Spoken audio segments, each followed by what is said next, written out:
बिस्मिल्लाहिर्रहमानिर्रहीम। अस्सलामु अलैकुम। Welcome to my YouTube channel हुरहुरिया। अब्दुल्ला इब्ने उमर रज़ी अल्लाह ताला अन्हो हज पर जा रहे थे कि एक जगह रात हो गई।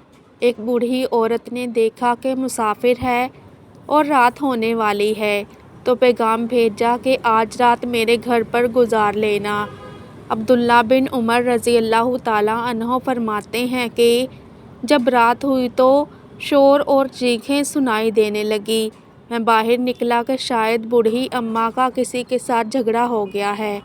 बाहर जाके देखा तो कुछ भी ना था, सिर्फ चीखें सुनाई दे रही थी। मुझे सारी रात नींद नहीं आई। सुबह नमाज पढ़ने के बाद मैंने अम्मा जी से पूछा कि रात को यहाँ से चीखें सुनाई दे रही थी, तो उसने कहा कि क्या सुनाई दे रहा था।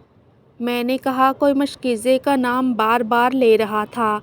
उसने कहा वो मेरा खावंद था, फौत हो चुका है, घर के पिछले कब्रिस्तान में दफन है।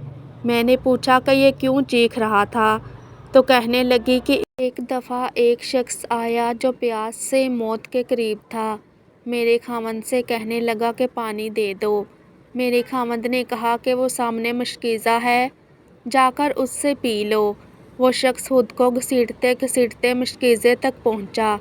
इंतहा की प्यास लगी थी, नज़ा का आलम था। उसने मशकीज़ा उठाया तो वो खाली था। मेरा खावंद हंसने लगा और उससे कहा कि मैं तो मजाक कर रहा था। वो शख्स प्यास की शिद्दत से मर गया और जब मेरे खावंद का इंतकाल हुआ और दफन किया, तब से मैं जो भी अल्लाह वाला देखती हूँ तो उनसे अपने खावंद के लिए दुआ करवाती हूँ।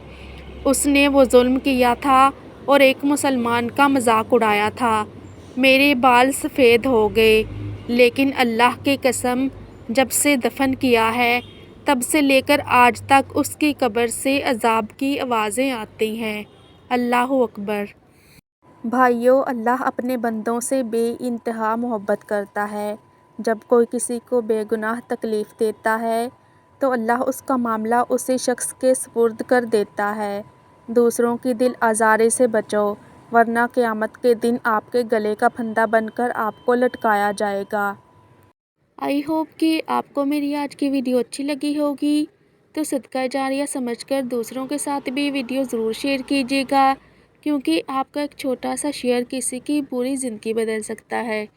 तो मज़ीद ऐसी इस्लामिक वीडियोज़ के लिए मेरे चैनल को सब्सक्राइब करना मत भूलिएगा, ताकि आपको मेरी हर नई अपलोड होने वाली वीडियो का नोटिफिकेशन टाइम पर मिलता रहे।